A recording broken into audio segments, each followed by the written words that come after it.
sommes en 1939. Mon héros s'appelle Simon, il a 16 ans, c'est un garçon scout, un peu bagarreur, et il vit à Paris avec ses deux frères et sa sœur. Les Mandel appartiennent à la bourgeoisie juive intellectuelle parisienne. C'est une famille unie et aimante.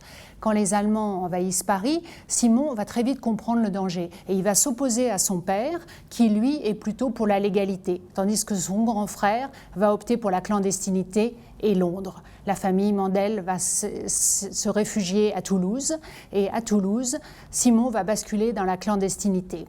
Alors il va au maquis, il sera blessé au combat et le retour à la paix et la fin de la guerre, c'est une épouvante pour le jeune homme. Il a grandi trop vite et il va partir à la recherche des siens et surtout de son petit frère, Élie, qui a 10 ans et qui a disparu à Toulouse dans des conditions mystérieuses.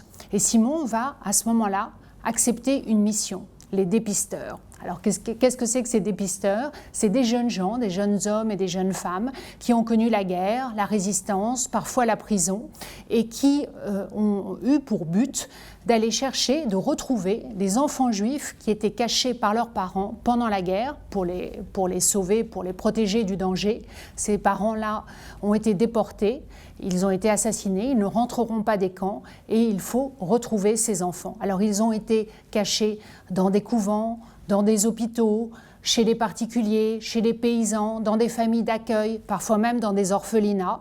Et donc, les retrouver, c'est important parce que parfois ils ont encore de la famille. Il faut qu'ils puissent être réunis avec ce qui leur reste de famille. Parfois, ils peuvent être adoptés. Et puis surtout, on leur doit la vérité. Il faut qu'ils sachent ce qui s'est passé avec leurs parents. Donc c'est une mission que Simon va accepter. Et c'est une mission qui est à la fois très difficile. C'est une véritable enquête policière. On part avec des listes de noms qu'on a retrouvés un peu partout en France. Il sillonne le sud-ouest et il pose des questions. Il remonte les filières. C'est très minutieux, il faut parler aux résistants, aux chefs de maquis, aux curés, aux facteurs, aux cantonniers, aux voisins, à l'instituteur, enfin à tous ceux qui ont pu voir les enfants. Et dans cette quête, il va rencontrer une jeune femme, Léna.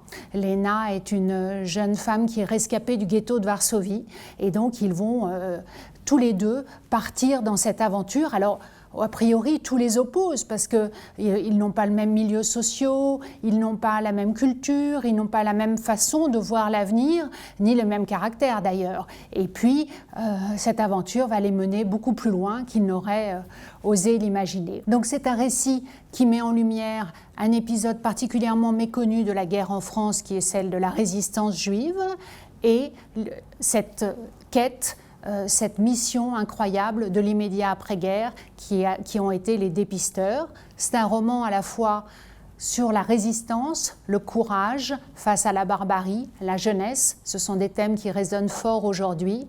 Enfin, c'est une grande fresque d'aventure et d'amour qui s'étale sur 40 ans.